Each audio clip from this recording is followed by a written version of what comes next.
Hello friends, my name is Flaum and I'm here with Jesse James Beads to give you very quick inspiration featuring the Give Thanks mix.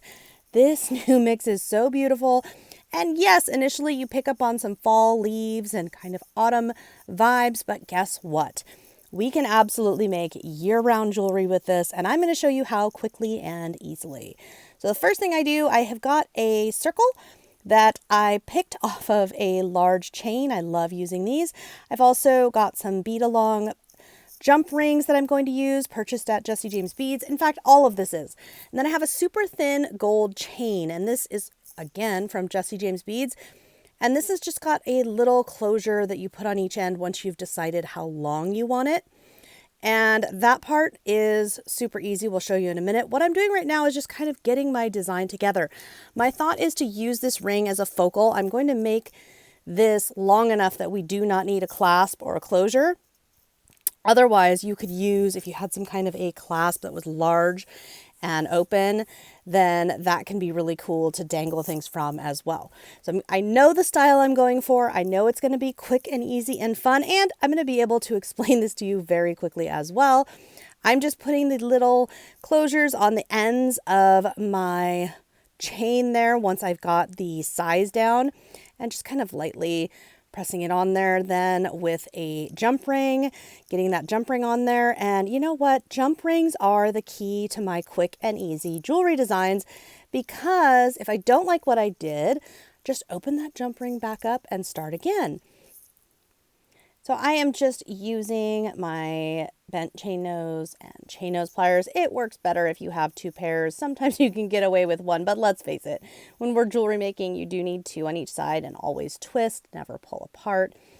And then I'm going to duplicate this with additional elements. So I used a jump ring to put my gold chain on, and I started there because I figure easier to see where we're headed if I know the direction of the chain and everything. Now I am just getting out some wire, and I'm just going to set up some little bits of beads here. And there's several ways you could go about this. If you want to do a simple loop, if you wanted to wire wrap, it's really personal preference. What I am finding with these is I personally like to wire wrap the top of the head pin and then use a jump ring to attach it. That's not the only way to do that, of course. I just find that's very secure, but it also leaves me open to moving things around. And you might hear me say that a lot, but it's because when we are able to move our little jewelry elements around and change our minds, guess what? We can make things even faster and more efficient, because instead of having to redo everything, we can just go forth and move it and change it. Now here I'm showing you, you could put this directly on the ring and then wire wrap it. That's just not how I'm doing this. I'm just getting out the chain nose to hold down there, just like Miss Jem has shown and taught me, and other wonderful instructors here at Jesse James Beads so many times before.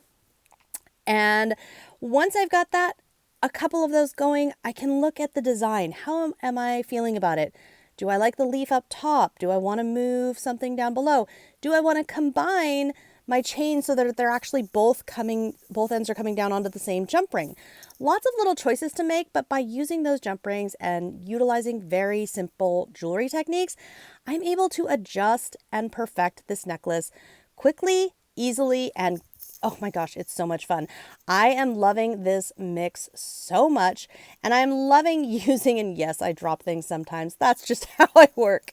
I am loving utilizing simple jewelry techniques and making gifts, as well as things for myself to wear during the holiday season and beyond, and all possible thanks to awesome mixes from Jesse James Beads like this Give Thanks mix, which is a personal favorite already. I hope you have enjoyed this quick little 5-minute tutorial. Be sure to drop a comment. Let us know, what else would you like to see in future shared in this quick, fun format. Thanks again for tuning in. Be sure you are subscribing to Jesse James so that you get all the latest updates and all of our tutorials.